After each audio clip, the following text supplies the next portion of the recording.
Ada seorang lelaki datang dia, wahai Nabi, sembelih ni, kan, sembelih korban ialah selepas melontar. Alamak, aku dah sembelih dulu, aku tak melontar lagi. Nabi kata, la haraj, pergi melontar sekarang. Dia silap sequence. Sebab haji problem dengan sequence lah. Lepas tu sebab tu duk kursus-kursus tu nak hafal sequence ni. Belum cerita hafal doa lagi. Hafal doa, tebal buku dia bang. Dia pakai kat sini buku doa, lepas tu dia flip. Khusyuk dia lah, khusyuk baca buku doa tu. Subhanallah. Yang majoriti doa tu sebenarnya tak ada pun dalam sunnah, dalam Quran. Itu problem dia. Satu lagi lelaki datang, dia kata, Nabi, aku dah shift, aku tak sembelih lagi, tapi aku dah shift dah, maknanya dah tahlul lah. Nabi kata, tak apa, la haraj, kau pergilah, pergi slaughter. Ini pergi, engkau dah shift kan, tak apa, kau buat je, la haraj. Nabi guna perkataan la haraj, la haraj, la haraj banyak kali. Maksudnya no problem, no problem. Maksud apa yang kita dapat dari sini? Dalam fiqh kita kena banyak la haraj. Dalam fiqh kena banyak la haraj, tak apa. Sebab manusia bukan semuanya sama, bukan semuanya hafal, bukan semuanya tak was-was, faham tak? Ada je isu macam-macam. So kita kena banyak apa? Relax, tak apa. Ini cara dia. Nampak? Sebab Nabi bila didatangkan dengan orang yang buat dosa dari segi fiqh ni, dia sengaja buka puasa Ramadan. Saya cerita dah kot dulu, Sirah 1 saya cerita. Sengaja buka puasa bulan Ramadan bukan dengan makan buah, bukan makan nasi sebab lapar. Lapar pun tak apa. Sebenarnya isunya apa? Dia bersama isteri dia, yang mana kafarahnya panjang dalam Quran ada. Apa dia? You kena bebaskan hamba. Kalau tak boleh, bagi makan 60 orang. Kalau tak boleh, puasa 2 bulan berturut-turut. 2 bulan berturut-turut. Nampak tak kafarah dia tu? So dia buat satu benda yang besar ni, tapi Nabi tak sound dia pun bila datang jumpa Nabi. Dia datang jumpa Nabi, habislah aku, matilah aku, hancurlah aku, dia kata. Nabi kata, apa benda? Apa yang hancur? Dia kata, habis aku Nabi. Apa dia? Aku dah buka puasa dengan sengaja dan aku bersama isteri aku. Itu isu dia. Terus Nabi bagi explanation terus. Faham tak? Bukan bagi ceramah. Na'udzubillah, apa benda kau buat ni? Orang Malaysia tak pernah dibuat kita macam ni. Tak pernah tepi. Allah, berapa jam je? Come on bro, tahan sikit. Faham tak? Kalau kita lah kena mungkin kan, apa ni bro kan? Yes. Nabi simple aja. Nabi cakap apa? Kau ada hamba, bebaskan. Dia kata, Nabi, aku orang susah, tak ada hamba. Kau dah dengar kisah ni kot? Belum ya? Alhamdulillah. Ada hamba? Tak ada. Kau puasa 2 bulan berturut-turut? Dia cakap, Nabi, puasa 2-3 hari pun. Alasan lagi. Dan Nabi layan dia. Kalau macam tu kau bagi makan 60 orang, nak cukupkan 2 bulan tu, bagi makan 60 orang. Maksudnya bagi makan macam nasi lemak lah. 1 mil tau. 1 mil 60 orang. Dia kata, Nabi, aku paling miskin kat sini. Aku tak ada duit lah. Tak ada duit nak buat macam tu. Aku susah. Nampak tak? 3 kali alasan. Kalau kita boleh tak hidup macam tu? Tak ada chance kat Malaysia ni tau. Dah buat dosa, kemudian ada kafarah. Tak ada. Tak boleh lah, tak mampu lah. Oh, kena dah kita. Tapi Nabi still, Nabi memang ustaz yang paling A sekali ya. Sallallahu alaihi wasallam. Semoga Allah jadikan kita ni, bagi kita peluang untuk jumpa Nabi tu. Sebab tengok dia pun best dah. Dan sahabat Nabi cakap apa? Tengok dia tu dan tengok bulan macam tak, lagi cantik dia daripada bulan ni. Sebab bulan tu memang cantik lah. Bagi orang Arab tu macam, bagi orang yang artis ni, bulan tu cantik lah. Untuk kita bulan tu tak nampak pun. Duduk dalam bilik main game je bang. Kan? Nampak bulan tak tahu. Na'udzubillah. Tak habis lagi cerita, sorry. Dah tua memang gitulah. Lepas alasan ketiga, tak boleh Nabi, aku tak ada duit. Kemudian Nabi pun suruh dia duduk. Kau duduk je. Nabi tengah fikir apa nak buat ni. Apa, macam mana nak tolong dia, perasan tak? Nabi tak kata, itulah engkau kan susah. Dah tahu miskin. Miskin, lepas tu nak buat dosa pula. Miskin buat-buat. Faham-faham lah kedudukan kau. Kalau kau kaya pun kau buat dosa macam ni. Apalah gitu. Kalau saya lah kot, tak pandangan miskin. Nabi tengok-tengok, oh ada satu basket yang ada kurma, orang bagi hadiah kat Nabi. So Nabi punyalah ni. So Nabi sedekahkan pada dia. Nabi cakap, apa kata engkau sedekahkan this basket of kurma bagi orang lain. Maknanya ganti yang 60 orang tu tak payah. Ni basket kurma ni bagi je kat orang, dah habis, settle, dah go back. Ada alasan keempat. Tak selesai lagi. Tak selesai lagi orang ni, radhiyallahu anhu. Dia kata, wahai Nabi, sebab Nabi suruh bagi orang susah. Dia kata, keliling aku ni paling susah aku dengan keluarga aku. Aku nak bagi orang susah mana satu lagi? Semua yang lebih kaya dari aku. Akhirnya Nabi kata apa? Sambil Nabi senyum, macam kita, macam Prof ni. Saya rasa kita dengar cerita ni, biasanya kita akan senyum. Nabi kata, engkau pergi, makanlah dengan anak bini kau. Subhanallah. Masa dia masuk, dia buat dosa, dia kata, hancurlah aku, Allah takkan ampunkan aku. Dia jumpa manusia teragung dalam dunia. Dan bagi dia jawapan yang best sangat. Dia keluar dalam keadaan apa? Dapat makan free. Buat dosa, keluar makan free. Subhanallah. Subhanallah. Semoga Allah jadikan kita ustaz dan ustazah yang macam tu. Betul tak? Amin. Rabbal alamin. So, la haraj, la haraj, la haraj. Akhirnya sahabat Nabi fahamlah bahawa dalam hal fiqah, calm down, cool. Okay. Kenal ke Nabi ni macam mana rupa dia? Antaranya Nabi ni rambut dia sampai ke bahu. Dia jalan laju sikit. Dia jalan macam orang yang ada purpose. Bukan yang dia tahu, betul tak? Kita tahu ada orang macam tu. Dia ada purpose. Memang dia ada apa nak buat. Dan Nabi kalau jumpa orang, Nabi tak cakap macam ni tau. Kalau saya tengah cakap dengan Prof, kan kita kadang cakap dengan orang tu, cakap dengan dia, Nabi akan cuba pastikan untuk dia menghadap orang tu. Dan sebenarnya kita akan rasa lebih dihargai kalau orang hadap kita, tak? Kalau saya cakap dengan awak macam ni, apa tu? Lagi belakang lagi tak guna awak ni. Sebenarnya betul. Lagi belakang lagi. Tu. Lagi teruk, tahu. Ini gaduh. Betul tak? Tapi Nabi SAW, dia ajar kita satu benda psikologi simple aja. What? Hadap orang bila cakap. Hadap. Dan Nabi ni sangat lembut hati dia. Ada seorang perempuan hamba. Perempuan tu kecil lah, mungkin belah-belah tahun. Dia pernah pegang tangan Nabi, bawa dia jalan. Dan Nabi layan dia sampai satu Madinah, dia pusing. Perempuan tu just nak bawa Nabi jalan-jalan. Dan Nabi layan. Orang tengok Nabi ni layan budak ni. Dan Nabi layan semua orang. Dan tak ada orang pun yang minta melainkan Nabi akan bagi. Walaupun tak mampu, dia pinjam. Saya cerita dah. Dia akan pinjam, dia akan bagi. Sallallahu alaihi wasallam. Dan bila harinya sampai, Nabi akan sakit. Bila dia sakit, sahabat Nabi dan isteri Nabi tak terfikir pun ini boleh mati macam ni. Faham tak? Dia just demam.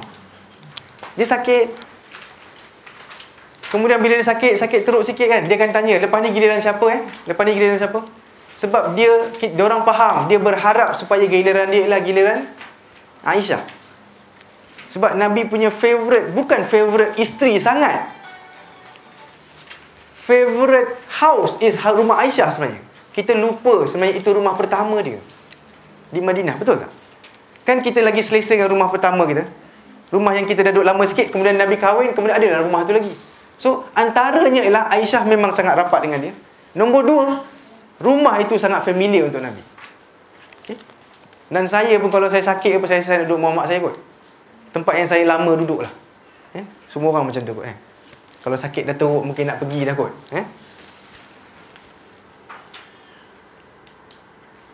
Kemudian waktu Nabi sakit-sakit tu, ada lagi benda-benda yang agak kelakar berlaku lah. Dalam Nabi sakit tu,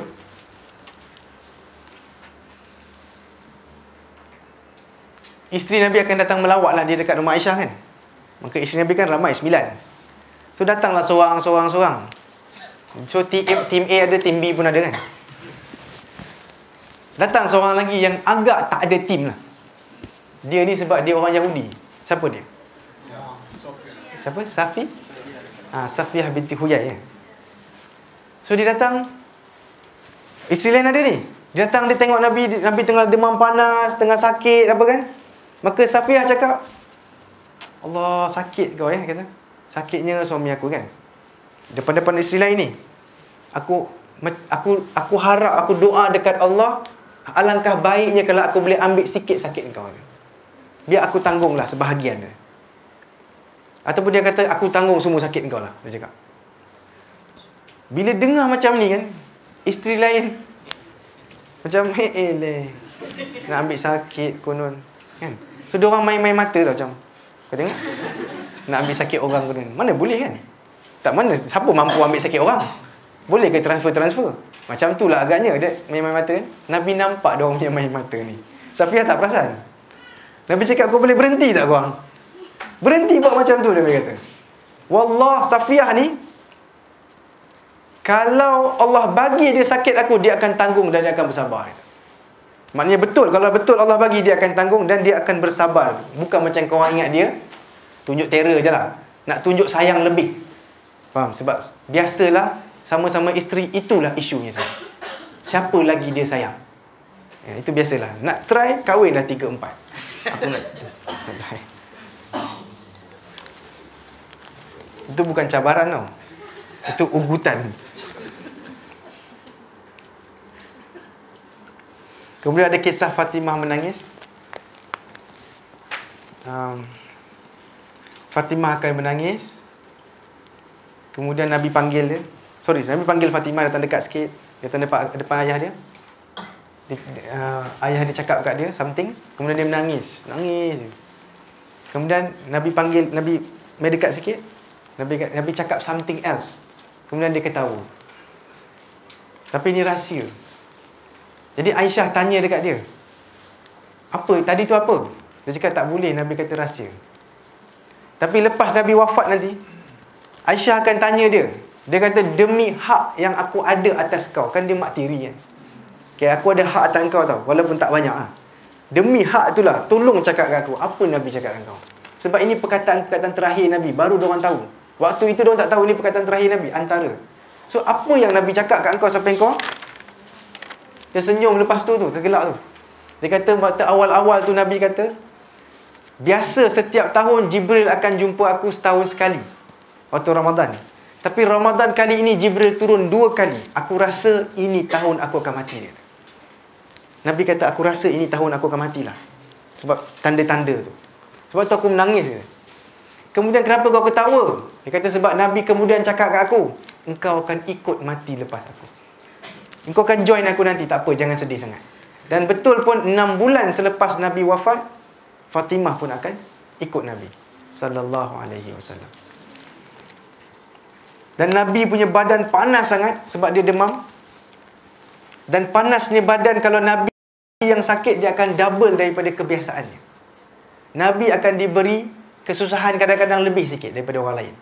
Sebab pahalanya pun berganda lah. Memang susahlah Nabi nak mati ni. Nabi sakit ni.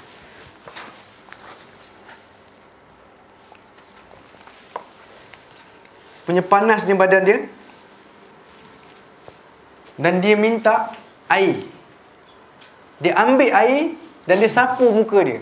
Kita ingat kalau orang baik matinya mesti senang kan? Rupanya tak semestinya. Kadang-kadang macam Nabi, dia ada sebab dia apa? Nabi memang susahnya lebih sikit. Nabi, untuk pahalanya. Dan orang baik yang lain, kalau katakan susah sangat mati, kita akan cakap apa? Mungkin dia banyak dosa kan? Sebenarnya itu konsep yang salah. Boleh jadi dalam majalah Mastika banyak tu. Allahu Akbar. Betul lah. Rupanya apa? Orang baik kalau Allah nak hapuskan dosa dia last masa nak dekat mati tu lah, supaya nanti tak bawa sampai ke akhirat. Jadi kalau orang susah ke apa, kita tak, bukan kerja kita untuk cakap ini sebab dosa yang dulu ke, bukan. Kita just minta pengampunan untuk dia.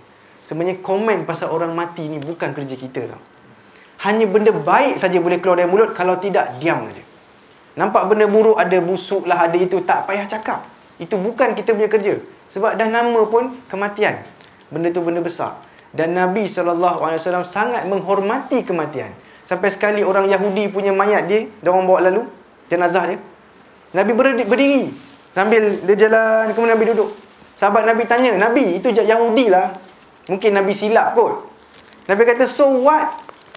Bukankah dia juga satu jiwa, Nabi kata. Dia satu jiwa kan, satu manusia kan. Kita respect lah dia mati. Subhanallah. Radiyallahu an. Amin. Sallallahu alaihi wasallam.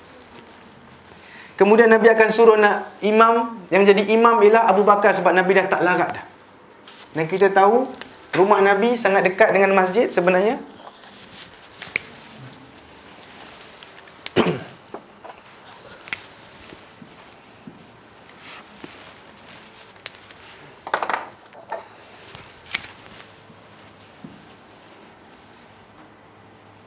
Mak Aisyah lagi kan.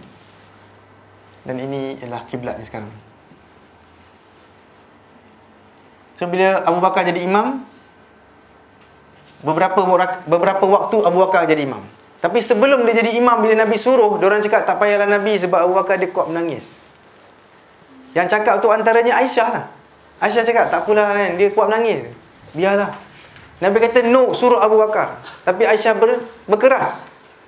Kemudian bila Aisyah cakap Nabi tak nak dengar, Aisyah suruh Hafsah untuk cakap. Mana nak geng juga, kan ni tim A kan, grup yang sama. Maka Hafsah, kau tolong cakap Nabi. Hafsah pun cakap dengan Nabi, Nabi janganlah Abu Bakar kuat menangis. Dia kata korang ni kuat sangat membantah. Stop bantah cakap aku kata Abu Bakar. Dan ini satu tanda bahawa Nabi nak Abu Bakar ganti dia kemudian. Jadi imam ni benda penting zaman tu. Okay? Maka bila Abu Bakar jadi imam, ada sekali tu Nabi keluar. Dan bila keluar semua orang jadi macam Allah, subhanallah, tengah solat ni. Nabi tengah sakit tak larat. Maksudnya Nabi akan solat dalam rumah dia lah. Tetapi ada masa Nabi larat sikit, Nabi keluar dan diorang papah dia.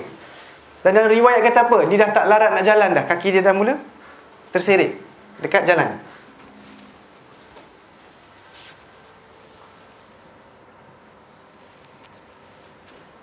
Kemudian dia akan dia akan pergi sini dan Abu Bakar pun akan terganggu solat dia. Saya tak boleh kata ganggu lah, sebab Nabi ini sendirinya dikira agama, betul tak? Faham tak? Nabi ini pembawa agama kan.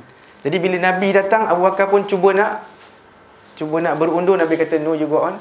Akhirnya Nabi dengan Abu Bakar sebelah-sebelah. Seolah-olah Nabi jadi imam untuk Abu Bakar dan masyarakat ataupun orang Islam jadi makmum kepada Abu Bakar.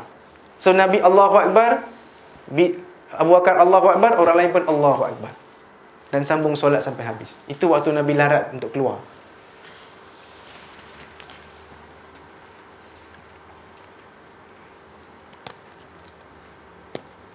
Dan satu masa ni, Abdul Rahman ibnu Abu Bakar, maknanya adik Aisyah, dia pernah datang, dia masuk rumah dan dia bawa siwak mungkin kat telinga dia. Diorang suka letak siwak kat telinga dia, pegang ni. Nabi tengok, tapi Nabi dah tak boleh cakap tu. Nabi dah mula tak boleh cakap. Nabi tunjuk. Kalau tak silap, Aisyah tanya dia, kau nak siwak ke? Sebab antara favourite Nabi ialah gosok gigi rupanya. Semoga ia jadi juga favourite kita lah. Nabi sangat jaga gigi dia. So Aisyah kata nak ke? Dia kata ya, dia tunjuk tanda. Maka Aisyah ambil dan dia lembutkan dengan gigi dia sendiri. Dia kunyah-kunyah dulu, sebab siwak ni kena pecah-pecah kan. Kemudian Aisyah bagi kepada Nabi, dan Nabi pun bersiwak. Antara favourite Nabi nak dekat-dekat, wafat pun macam tu. Antara perkara yang terakhir Nabi sebut ialah, dia sebut tentang solat dan hamba kamu Nabi kata.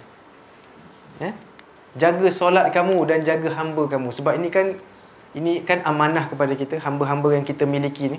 Maka solat antara perkara Nabi kata solat. Kemudian antara perkara yang terakhir Nabi selalu sebut ialah fir rafiqil a'la. Maknanya dengan kawan-kawan yang utama, Nabi kata. Apa maksud fir rafiqil a'la? Dengan kawan-kawan utama. Rupanya Nabi ni sebelum mati dia akan diberi dua pilihan.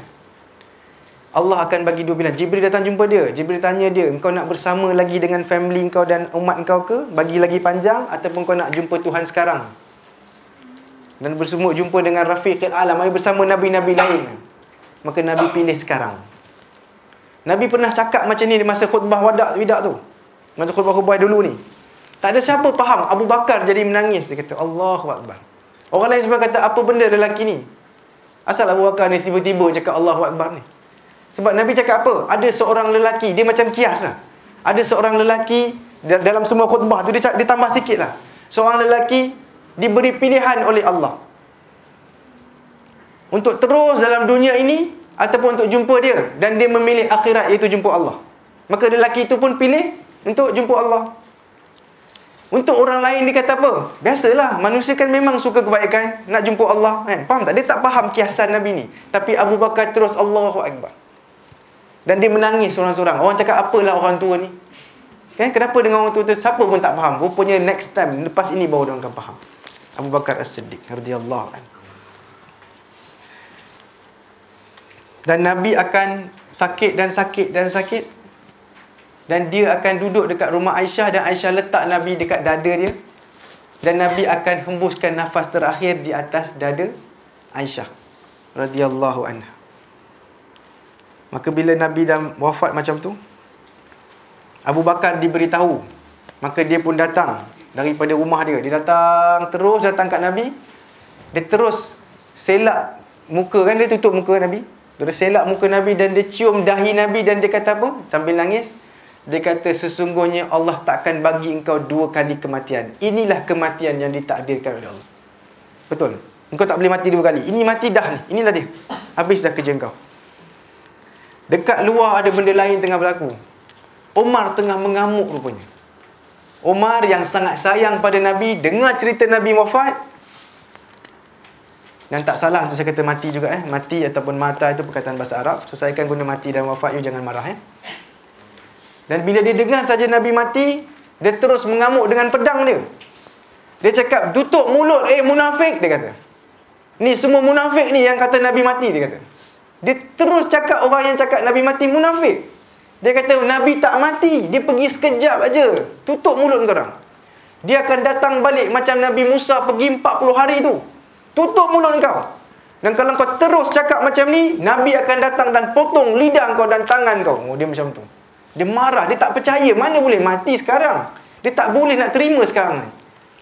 Pada dia, apa dia cakap tu, itu yang betul. Maka bila Abu Bakar keluar dari rumah Nabi, Abu Bakar cakap dekat Umar, Umar, duduk. Sebab dia tengah menjerit-jerit mengamuk kan, dengan pedang, semua orang takut, diam. Dan waktu ni Osman apa jadi? Terus senyap je.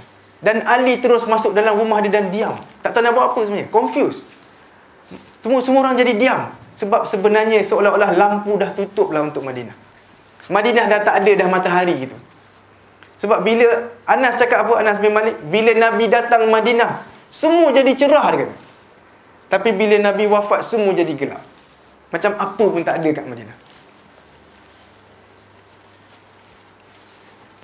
Umar ugut-ugut orang, Abu Bakar cakap, Umar, duduk. Umar tak dengar cakap Abu Bakar.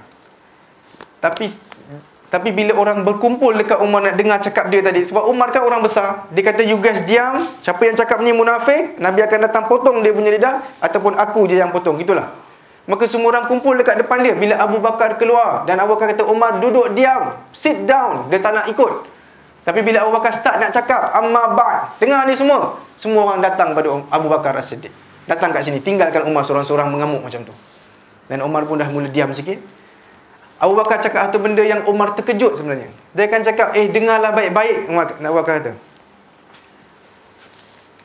man kana ya'budu Muhammadan, inna Muhammadan qad mata. Siapa yang menyembah Muhammad, bersaksilah bahawa Muhammad sudah mati. Betul kan Muhammad dah mati? Siapa yang sembah dia, kalau kau nak tahu, Tuhan kau tu dah matilah kalau engkau sembah Muhammad.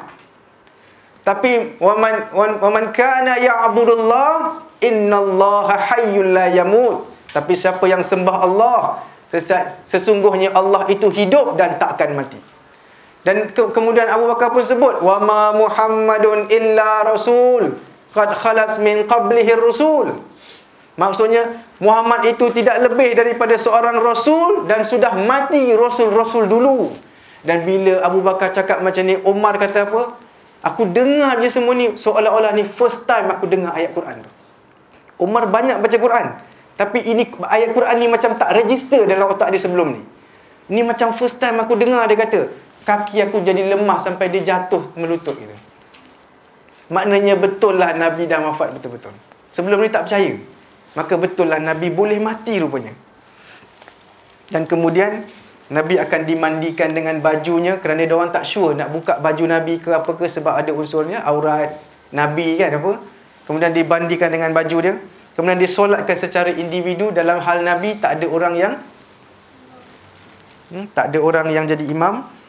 Dan dia akan dikuburkan dalam rumah Aisyah radhiyallahu anha.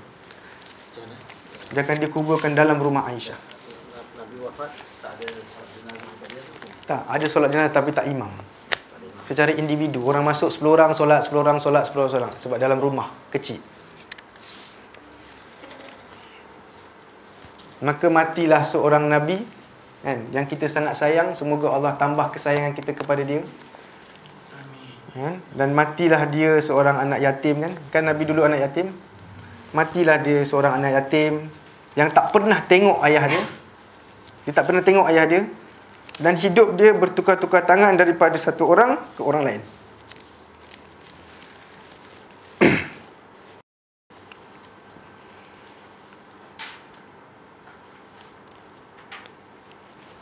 Dan mati juga seorang Nabi yang juga sangat pemalu. Dan dia tak bertentang mata dengan orang. Dan dia sangat malu. Dan orang kata malunya macam pengantin. Dan matilah seorang suami yang sangat penyayang. Dan dia sabar walaupun kadang-kadang dimalukan depan sahabat-sahabat dia. Dan dia juga seorang datuk yang selalu cium cucu dia sampai orang tanya, boleh ke cium cucu macam ni? Aku ada 10 cucu, aku tak pernah cium seorang pun. Sampai Nabi kata, siapa yang tak tunjuk sayang, maka Allah tak sayang kepada dia. Dan dia pernah biarkan cucu dia jadikan dia kuda masa dia tengah solat. Dan dia pernah bawa cucu dia atas bahu dia, cucu perempuan dia atas bahu dalam solat, supaya nak tunjuk bahawa anak perempuan atau cucu perempuan juga sama macam cucu lelaki. Dan matilah seorang komander tentera yang cuba sedaya upaya tak nak bunuh orang. Kerana orang yang dibunuh Nabi akan diseksa 2 kali. Dan matilah komander tentera ni yang tegak berdiri walaupun orang lain semua lari. Dan matilah si kawan yang baik. Sebab Nabi memang kawan yang baik. Dia ada teman yang nama dia Julaibib, yang orang lain tak ada siapa pun kisah pasal dia, sampai dia tak ada kawan pun Julaibib ni. Tetapi Nabi kahwinkan dia, cari orang untuk kahwin dengan dia. Dan bila lepas Julaibib dah kahwin, dia sangat happy, dia dapat kahwin dengan perempuan yang sempurna. Sebab Julaibib ni tak sempurna, dia ada kecacatan dia. Lepas dia kahwin, Nabi akan pergi dalam satu peperangan. Dan Julaibib pun bersiap. Dan bila dia bersiap, pak mertua dia kata, kau baru je kahwin, kau nak pergi mana? Dia kata, aku nak pergilah berperang. Bapak mertua dia kata, tak apa, bukan wajib kan, bukan semua orang pergi, tak payah pergi. Julaibib kata apa? Bapak, takkan aku nak bagi Nabi aku berperang seorang-seorang dan aku duduk rumah macam ni? Julaibib pergi dan dia akan mati dalam peperangan tu. Dan Nabi akan tengok 7 orang mati di keliling Julaibib. Maksudnya Julaibib bunuh 7 orang tentera dalam keadaan pisau dia atau pedang dia tu tingginya macam dia juga. Julaibib ni pendek. Dia tak sempurna. Dan Nabi kata, oh, semoga Allah merahmati engkau, engkau dapat bunuh 7 orang sebelum kau sendiri pun mati. Kemudian Nabi dukung dia.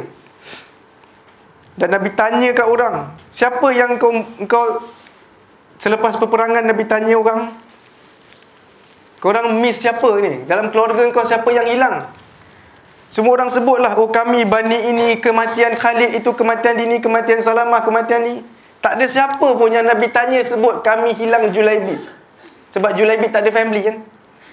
Jadi bila Nabi dengar tak ada sebutan Julaibib langsung, Nabi kata apa? Kalau kau nak tahu yang aku ni hilang, aku hilang siapa? Aku hilang Julaibib.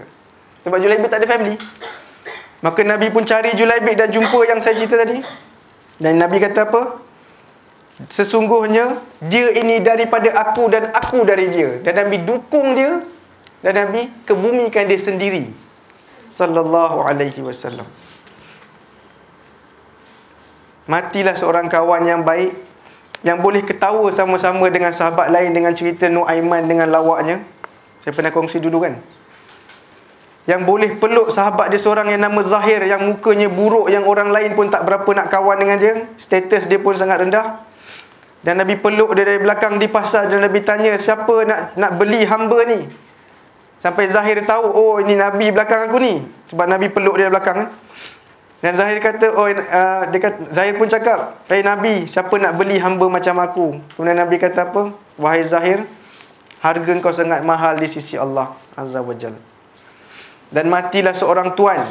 Dia juga seorang bos. Dia ada orang yang kerja bawah dia, tapi dia tak pernah tegur ataupun marah orang gaji dia. Contohnya Anas bin Malik. Dia pernah suruh Anas bin Malik buat satu kerja, tapi Anas bin Malik sebab dia muda, dia sangkut dekat tengok budak-budak tengah main. Dia tengok, dia galit macam dia tak terfikir yang dia ada kerja. Maka Nabi pergi dari belakang dan pegang tengkuk dia. Nabi kata, ya Unais, kau buat apa ni? Cepat-cepat sambil senyum. Cepat-cepat Anas kata, oh sorry. Anas terus buat kerja dia. Itu je Nabi buat. Nabi senyum je kat orang macam tu. Dan matilah seorang Nabi yang tak pernah say no kepada permintaannya. yang bila balik dari satu peperangan, kalau kita ingat perang Al-Ahzab tu, perang Uhud, satu perempuan nak tahu Nabi okey ke tak? Nabi okey ke tak? Padahal orang cakap, perempuan, bapak kau dah mati. Ya, aku tahu. Tapi Nabi okey ke tidak? Dia kata, pakcik kau mati, aku tahu. Nabi okey ke tidak? Abang kau dah mati ni. Ya, aku tahu. Tapi aku nak tanya, Nabi okey ke tidak? Dia orang cakap, okey, Nabi okey, kau jangan risau. Aku tak percaya. Mana dia? Dia tanya. Bila ramai-ramai dah sampai, dia cari Nabi. Dia cari. Perempuan ni perempuan Ansar. Kemudian dia tengok muka Nabi, dia kata apa? Engkau betul-betul okey lah. Engkau okey rupanya Nabi. Dan dia cakap apa? Kullu musibatin ba'daka jalal. Maksudnya, semua kesusahan ataupun musibah dalam dunia ni, kalau bukan engkau, maka dia kecil aja. Musibah boleh kena satu dunia ni. Kalau tak kena dekat engkau, aku kira tak ada apa-apa lah. Aku kira perkara itu kecil. Dan betul, dia kematian ramai orang, tapi dia kata tak apa. Dan inilah Nabi yang bila Zaid ibn Dathinah tu, yang dia kena potong kerak sikit-sikit, kena tangkap oleh orang Quraisy, yang dia kerak sikit-sikit, dia orang kerak dia punya daging sikit-sikit tau. Kemudian Abu Sufyan berhenti sekejap. Abu Sufyan tanya dia, Zaid, engkau jadi macam ni sebab Muhammad kan? Memang sebab Muhammad dia jadi macam ni kan? Zaid, engkau tak harap ke kalau Muhammad di tempat kau sekarang, dan kau boleh berada dengan family kau, boleh rehat-rehat? Kau tak harap ke macam tu? Muhammad yang buat kau jadi macam ni, sampai kau kena bunuh orang dalam perang, sekarang kau kena bunuh pula. Dia potong sikit-sikit macam tu. Tapi Zaid cakap satu benda yang sangat dalam. Dia kata apa? Wallah, bukan kata potong macam ni. Wallah, aku tak rela aku duduk rumah aku bersama isteri dan anak aku, dan Nabi kena duri kecil kat kaki dia pun. Tak payah kan? Biar aku kena semua ni, Nabi tak payah kena apa-apa kan? Sallallahu alaihi wasallam. Sallallahu alaihi wasallam.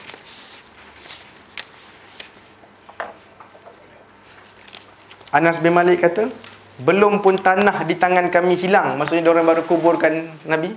Dan waktu dia kuburkan Nabi kan, Fatimah ada kat situ. Dia tak boleh terima, susah kan Fatimah. Masa diorang letak tanah yang pertama kan, dia kena baling tanah tu, kena letak tanah. Antara yang pertama dia baling tu, Fatimah jerit. Dia kata apa? Betul ke korang ni? Korang letak tanah atas muka Rasulullah ni? Sebab dia tak tahu nak cakap apa. Betul ke korang buat ni? Dan memang itu yang kena buat pun. Maka diorang sambung aje lah buat, dan Fatimah teruslah menangis. Dan Anas bin Malik kata, belum pun tanah di tangan kami ni hilang lepas uruskan Nabi, kami dah mula rasa sesuatu dalam hati kami. Macam iman kami dah mula kurang lah. Iman dah kurang, dah tak ada apa-apa rasa.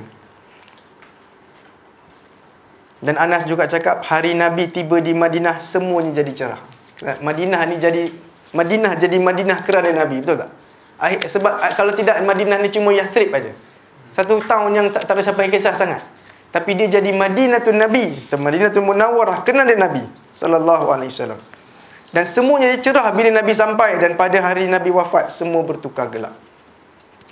Maka habislah cerita kita tentang Nabi sallallahu alaihi wasallam. Semoga Allah tambah kecintaan kita kepada Nabi, dan tambah iman kita kepada dia, tentang dia, dan bagi kita semangat untuk mengikuti sunnahnya, cara dia hidup sallallahu alaihi wasallam, insya-Allah. Ada soalan tak?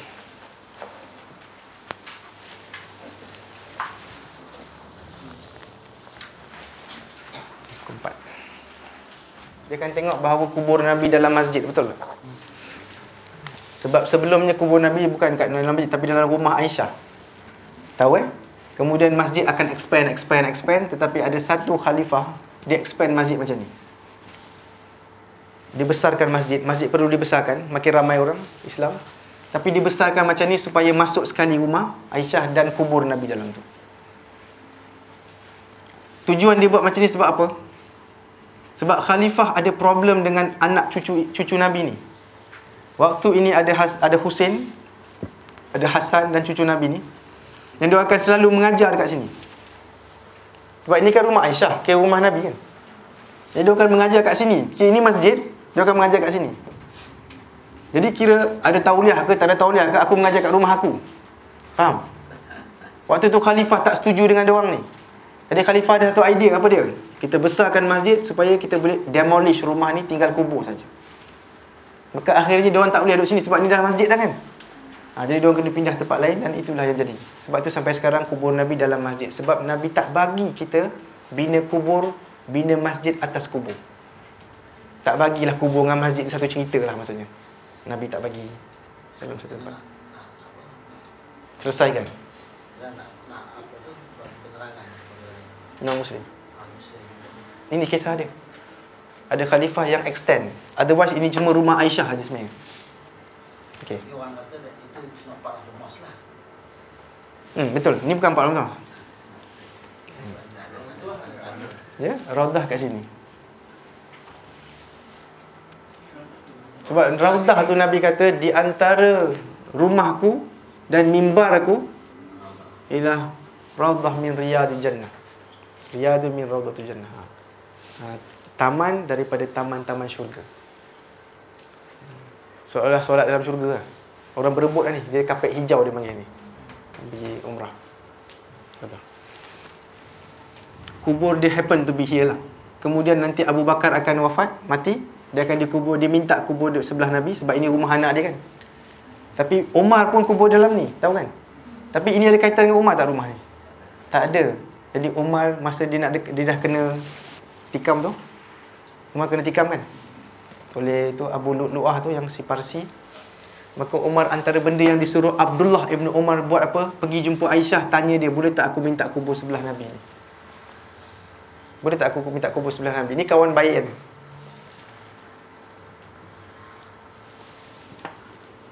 Aisyah kata okey. Tapi Aisyah kata sebenarnya aku simpan spot tu sebab tempatnya lebih kurang macam ni kot. Macam tu Nabi, kemudian ada bawah sini. Kemudian satu lagi spot je lah kot. Ni. Aku simpan spot ni untuk diri aku sebenarnya. Ni rumah aku kan. Tapi sebab Amirul Mukminin minta, aku bagilah kan. Sebab memang kawan baik Nabi pun. Dan Aisyah pun tahu betapa baiknya dia orang. Sebab Nabi kalau cakap je, aku, Abu Bakar dan Umar jalan. Aku, Abu Bakar dan Umar daki. Aku, Abu Bakar dan Umar pergi. Faham tak? Diorang selalu sangat dengar aku, Abu Bakar dan Umar buat.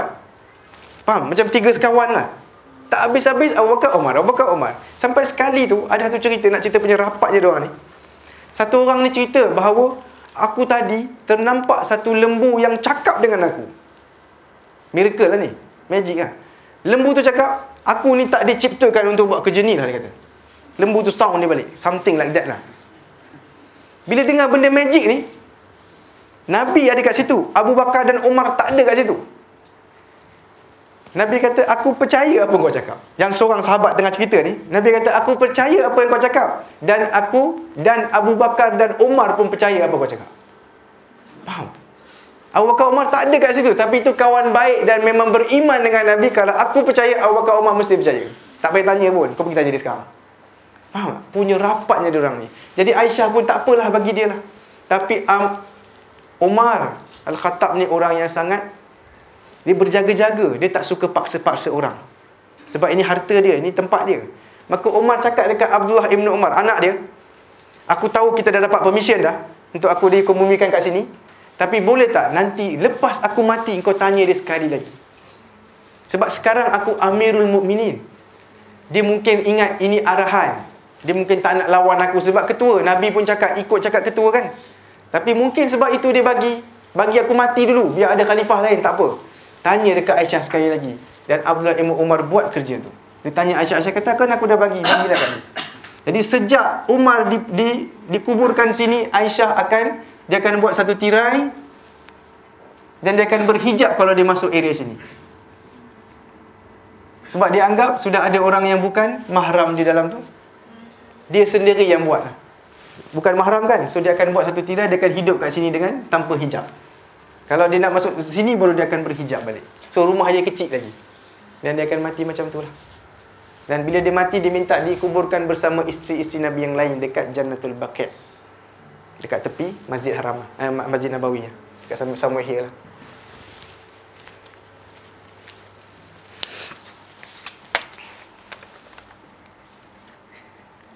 Okay. Boleh kubur tak saya. Sebenarnya kita takut dan kubur takut. Yes, betul Prof, thank you. Kita dengan kubur takut, kan? Takut dengan kubur tapi tak ada, relax aja orang Islam. Orang Islam bukan takut kubur, tak takut batu, tak takut kayu. Betul, tak takut orang mati, tak takut orang hidup. Tak seram dia. Subhanallah. Subhanallah.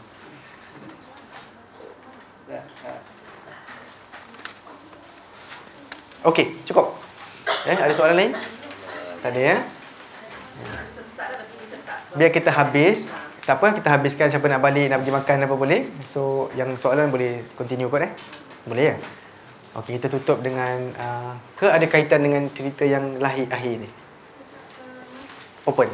Soalan open ke?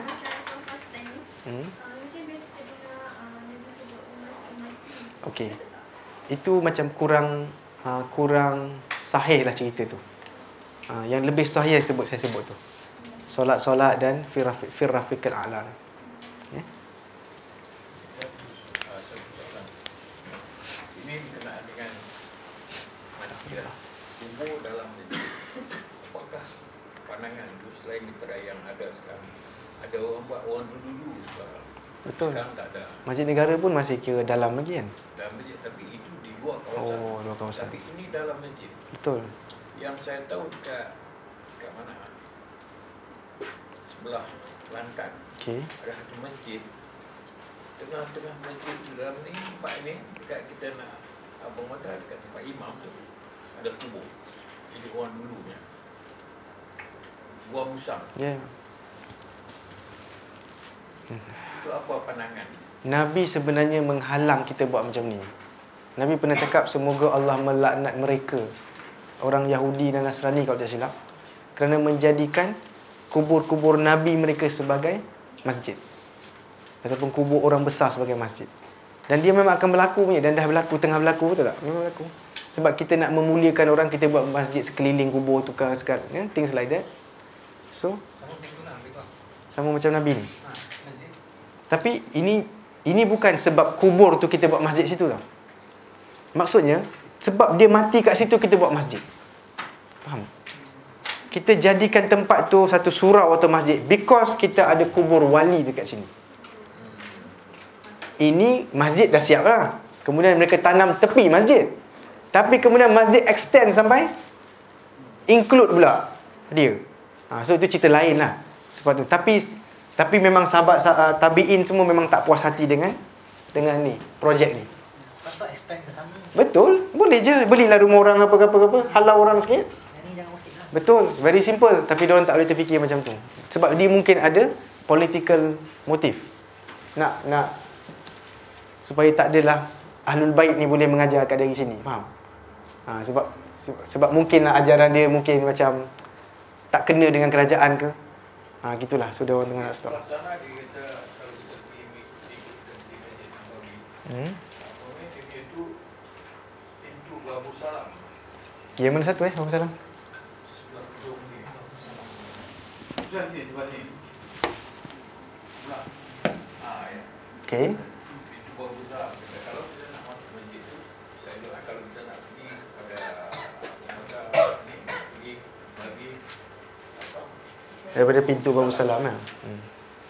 Okey. Tidak ada sebahagian interpretation dia tak kata itu adalah dalam masjid, dalam sebahagian daripada masjid ada penerangan macam tu lah. Yalah. Bukan sebahagian daripada masjid. Sebenarnya simple aja. Perbuatan ini memang bukan perbuatan yang kita semua suka. Ini expansion yang mengarut sebenarnya. Sepatutnya go expand that side kan. Extend kat sana lah. Simple aja. Matematik ni simple aja. Tetapi ada motif lain. Dan antara sebab diorang sangat marah dia buat macam ni, sebab ini antara rumah yang tertinggal tau. Rumah dalam original form tertinggal. Jadi at least orang pergi masjid boleh tengok rumah Nabi. Oh macam ni je rumah Nabi. Pendek je, faham tak? Dia rendah dan dia kecil, dia simple, ada bilik kecil sikit gitu-gitu. Kita macam ini je Nabi hidup. Dan memang kecil. So tabi'in zaman tu dia kata apa? Biarkan je at least ada contoh, kita boleh contohi dia. Macam simple life lah. Tapi sekarang apa bukti pun tak ada, kita cuma ada replika sahaja. Tak boleh tengok pun. Tengok pun tak boleh. Sebab apa tahu? Kubur ni dia akan fortify tau, fortify. Sebab ada orang nak cuba masuk lah, apalah. Ada waktu masa tu dah mendak tanahnya sampai ada kaki terjojol keluar. Ada tiga jenazah kan? Satu kaki terjojol keluar. Betul ni? Tulang je nak. Kaki. Sebab mengikut riwayat je kaki lah. Kaki je keluar. Satu lagi. Dengar dulu. Tak, yang kaki je keluar bukan Nabi. Semua orang kata Allah, Nabi punya kaki. Diorang tak suka benda berlaku pada Nabi, betul tak? Tapi tanah tu mendak lah, bukan diorang buat. Tapi saudara Umar, kena ingat tak bahawa diorang tu pandai dalam bab nasab keturunan ni. Tengok kaki pun tahu, tengok muka tahu gitu. So, saudara Umar, kalau tak silap saya Umar Abdul Aziz kot. Dia kan keturunan Umar. Saya tak ingat zaman bila ni, antara Ibnu Umar ataupun lepas dia tu. Dia tengok, dia cakap, bergembiralah, jangan risau. Itu atuk aku punya kaki, katanya. Bukan Nabi lah. Orang lain kira okey sikit lah. Janganlah Nabi punya, kiranya jenazah sampai expose gitu kan. Maka diorang pun tanam elok-elok, tambah apa semua. Kemudian diorang fortify pagar dia. Bukan pagar tu, dia letak batu. Sebenarnya nak masuk kubur dah tak boleh dah. Dia dah ada bilik yang tak ada.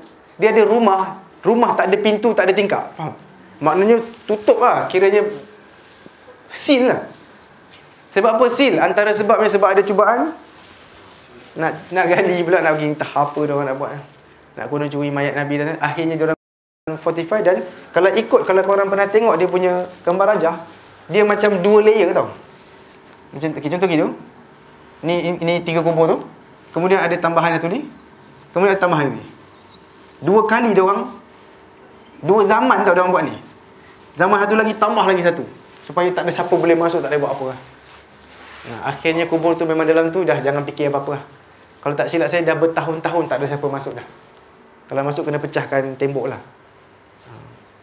Dan diorang memang buat ini supaya tak nampak macam Kaabah, tahu tak? Diorang memang sengaja buat pentagon. Tahu?